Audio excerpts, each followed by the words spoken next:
السلام عليكم. معاكم دعاء من قناة وصفاتي.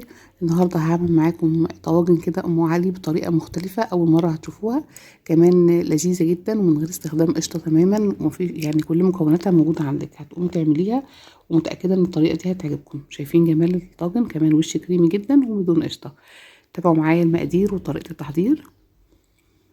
اول حاجه عندي بسكوت الملفي، ده بيكون طبعا بيتباع في محلات الكنفاني، يعني اي محل بيعمل كنافه وجلاش وبيكون بيعمل برضو الملفي ده، بتشتري منه كده اللفه، تقريبا بتكون نص كيلو، تقريبا في سعر 45-50 جنيه حسب كل محل. طبعا هي بتكفي معاكي كتير، يعني مش بتعملي بيها مره واحده، انا استخدمتها 4 مرات وكل مره بعمل 6 طواجن بالحجم ده. كسرته كده بايدي بالشكل ده، وببدا احط في الطاجن نصها بس، سيبني نص الطاجن بس عشان لو مليناه كتير بيعجن منك.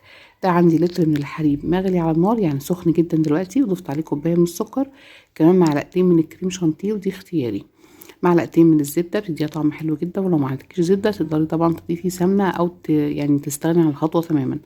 هبدا اقلب السكر وادوبه كويس في الحليب الساخن، ومعايا كمان الفانيليا حطيتها بتديله ريحه حلوه جدا، وهبدا احط كده الحليب على الملفي اللي انا كسرته، بس مش هامله الطاجن على الاخر عشان في خطوه تانية لسه هعملها. قلبت كده معلقه نشا في شويه حليب بارد عشان هضيفها على كوبايه الحليب اللي انا بقيتها كده بالشكل ده، وهقلبها وارفعها على النار عشان اعملها كده ايه، كريمه بالشكل ده. انا بقيت كوبايه من الحليب وعملتها كده زي ايه، الكريمه الكدابه، واحطها على الوش. دي بديل طبعا القشطه، وبكون الوش كريمي واحلى كتير. بالشكل ده وزعتها على وش الطواجن، وهبدا اخد كمان رشه من السكر باودر على الوش عشان تديني لون حلو.